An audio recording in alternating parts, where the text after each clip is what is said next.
Hello everyone, welcome back to my channel. কেমন আছো সবাই? আশা করছি সবাই ভালো আছো। আমিও ভালোই আছি। আজকে কিন্তু নতুন একটা রেসিপি নিয়ে চলে এসেছি। চলো তাহলে দেখে নেওয়া যাক।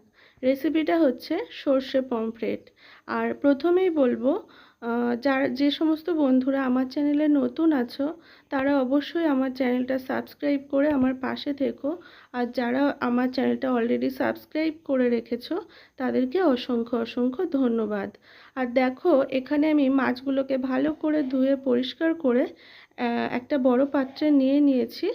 এরপর দিয়ে দিলাম হচ্ছে হলুদ গুঁড়ো, আর তারপর দিলাম হচ্ছে স্বাদ মতো লবণ, আর দিয়ে দিলাম হচ্ছে 1 চামচ মতো সর্ষের তেল।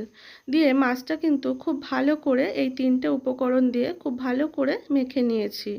এরপর গ্যাসে কড়াই বসিয়ে তেল দিয়ে দিলাম।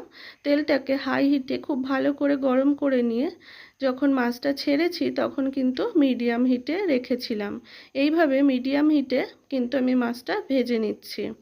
দেখো, এক পিঠ আমার ভাজা হয়ে গেছে, একটু লাল করেই ভেজে নিয়েছি।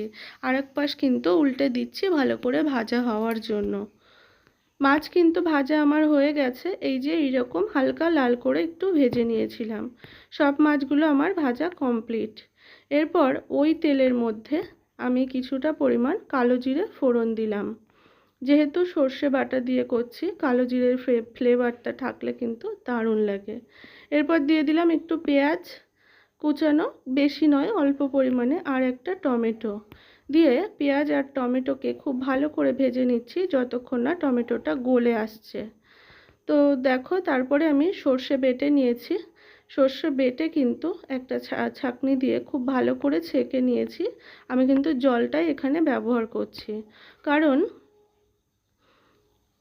সর্ষে বাটাটা কিন্তু অতটা স্বাস্থ্যকর নয়, আমাদের শরীরের পক্ষেও কিন্তু ভালো নয়। তাই আমি ডিরেক্টলি ইউজ করছি না, শুধু জলটাই ইউজ করছি। আর ওই জলের মধ্যে একটু কিন্তু হলুদ আর কটা কাঁচা লঙ্কাও দিয়ে দিয়েছিলাম। দিয়ে যখনই জলটা একটু ফুটে এসেছিল তখন আমি মাছগুলো দিয়ে দিয়েছিলাম। দিয়ে দেখো, আমার 3 থেকে 4 মিনিট ফুটিয়ে নিয়েছি। নিয়ে এইরকম হয়েছে, একদম রেডি হয়ে গেছে। আর উপর থেকে কিন্তু এই পর্যায়ে একটু সর্ষের তেল দিয়ে দিলাম। যেহেতু সর্ষে বাটা দিয়ে করছি, কাঁচা তেলের ফ্লেভারটা থাকলে কিন্তু দারুণ লাগে, সেই জন্য। তো এই যে পমফ্রেট মাছ একদম রেডি হয়ে গেছে। তো রেসিপিটা তোমাদের কেমন লাগলো অবশ্যই আমাকে কমেন্ট করে জানিও। যদি ভালো লাগে একটা লাইক করো, কমেন্ট করো। আর সবাই খুব ভালো থেকো, সুস্থ থেকো। আবারও আসবে নতুন একটা রেসিপি। আর অনেক ধন্যবাদ পুরো ভিডিওটা দেখার জন্য।